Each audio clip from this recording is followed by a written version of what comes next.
The saying, "you are what you eat," states that what you put into your body nutritionally is what you will get out health-wise. In a world where food has become genetically modified, there could be more dangers than benefits. Assalamu alaikum, Jazakallah for joining us, and welcome to AnNUr, the light. Let's waste no time in finding out about biodiversity in relation to food. Genetically modified foods are seen by some as the future of the world's food supply. Read package labels in stores and you will find that a great number of products on the market contain genetically modified organisms. Genetically modified organism is an organism that has undergone transformation or a change, specifically of the genetic material, usually in a lab, whereas a trait which may be considered desirable from one organism is introduced into another organism in the hope that that organism will adopt or in some way be able to use that trait to its advantage.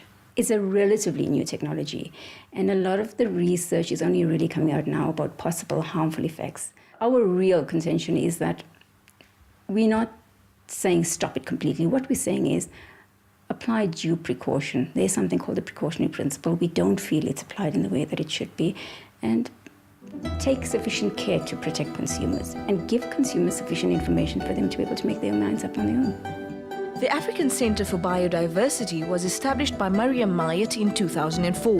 The organisation is geared at strengthening biosafety laws and policies and preventing the spread of GMOs in southern Africa.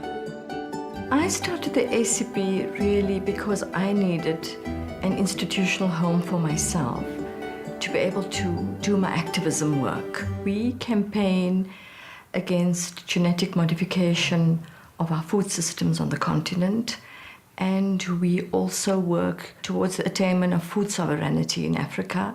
So we have a very radical critique of what we call the green revolution model of agriculture, where food crops are grown in monocultures, and we believe that that system is ecologically unsustainable, socially unjust, and has provided a captive market for large multinational companies to occupy and control our food system by controlling seed, controlling agricultural chemicals, and controlling the whole value chain in almost all major food products. ACB has already successfully stopped the release of a genetically modified potato into the South African markets due to biosafety, health and socio-economic concerns. So we researched the subject matter extensively, particularly the socio-economic impacts on small-scale farmers, because they wanted to introduce the GM potatoes to small-scale farmers. And we worked with small-scale farmers, with the potato industry as well, with consumers. Ironically, the big food chains gave us letters of support. They told us that they would not use GM potatoes.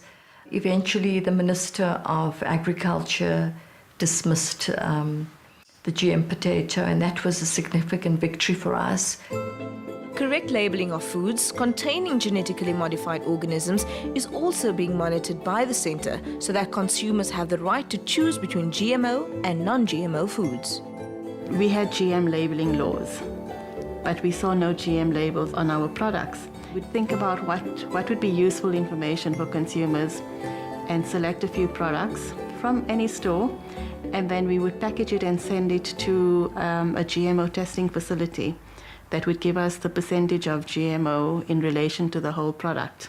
And we found high levels, extremely high levels of GM maize and GM soya in all those products, and none of them were labeled. And so that campaign spoke about the flouting of regulations by industry.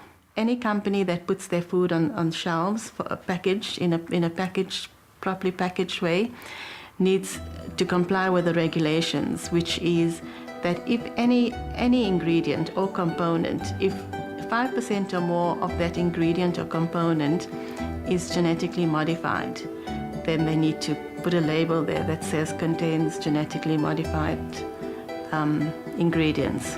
While South Africa still has a long way to go in terms of stopping the GMO seeds monopoly, it is organizations such as the African Centre for Biodiversity who continue to fight the good fight for the benefit of the people.